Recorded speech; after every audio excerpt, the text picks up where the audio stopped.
Olá! Hoje a gente vai mergulhar fundo na história do Keiko. Sim, aquela orca mundialmente famosa, né? Por causa do filme Free Willy. Exato. E é uma história, assim, muito, muito particular. Com certeza. A gente tem aqui várias anotações, fontes diversas, e a ideia é entender essa jornada dele que foi bem complexa. Da captura até, bom, aquela tentativa de devolver ele para a natureza. É um caso fascinante mesmo, porque mistura, tipo, cultura pop com o bem-estar animal de um jeito único. A vida dele foi uma travessia, né? Cativeiro em vários lugares, o estrelato todo e depois esse esforço gigantesco de reintrodução. Inédito, né? Então vamos começar do começo mesmo.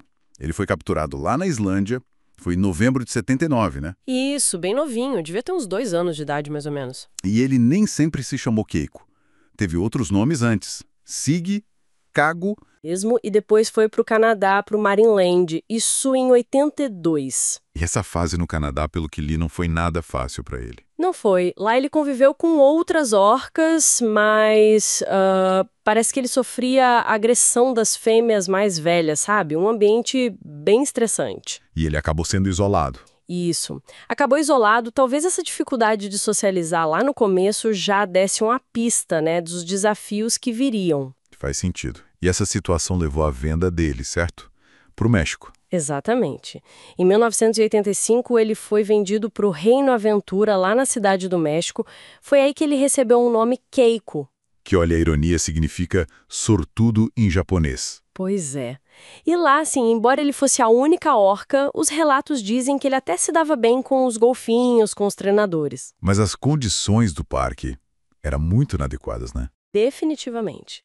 O tanque era pequeno, muito pequeno para uma orca. Algo tipo 27 por 13 metros e só 6 de profundidade. Nossa, e a água? Então, a água era mantida a uns 26 graus Celsius. Muito quente para ele que veio de águas de 7 graus. Imagina, isso deve ter causado problemas. Causou problemas sérios de saúde, lesões de pele por papilomavírus. Foi o primeiro caso documentado em orcas, na verdade. Era visível que o ambiente não era bom para ele. E aí que a história dá uma virada, né? Porque foram justamente essas condições ruins que, de um jeito meio torto, levaram ele à fama. Exato. O Reino Aventura foi o local escolhido para filmar Free Willy, em 92. Outros parques maiores, tipo SeaWorld, tinham recusado. E o filme foi lançado em 93 e, bom, foi um sucesso estrondoso. Gigantesco, e isso gerou uma comoção mundial. As pessoas viram o filme e começaram a pedir: libertem o Keiko de verdade. Uma pressão pública enorme. Sim, e isso deu início a um esforço enorme com muito dinheiro de doação para tentar reabilitar ele. O primeiro passo foi tirar ele do México, Para onde ele foi? pro Oregon Coast Aquarium, nos Estados Unidos.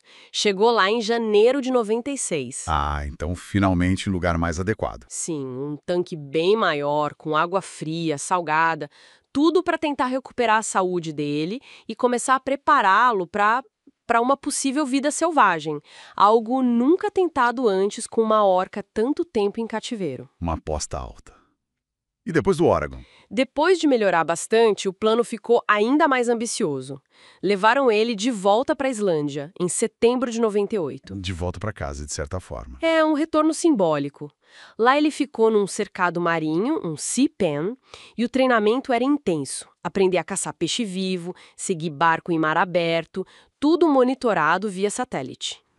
Até que chegou o dia da soltura oficial. Em julho de 2002, e ele nadou sozinho por uma distância impressionante, quase 1.600 quilômetros. Bom, e foi para onde? Foi parar na costa da Noruega.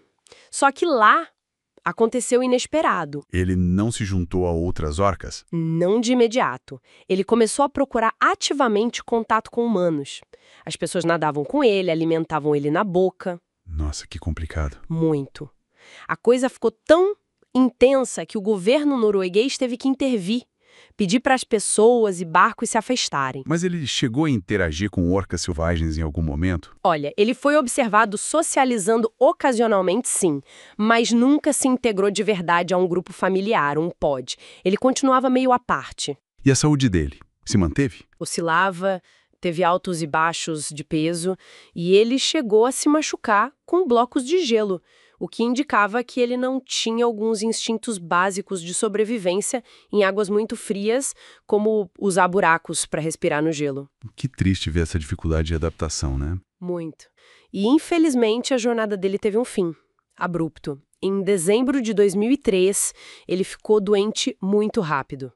Ei, Foi encontrado já sem vida numa baía lá na Noruega, Taknes Bay, no dia 12 de dezembro. A causa oficial foi pneumonia aguda. ele tinha só 25 anos. Muito novo para uma orca. Sim, um macho 100% islandês, mas a família dele na natureza nunca foi identificada. Então, olhando para essa história toda, que legado fica, né?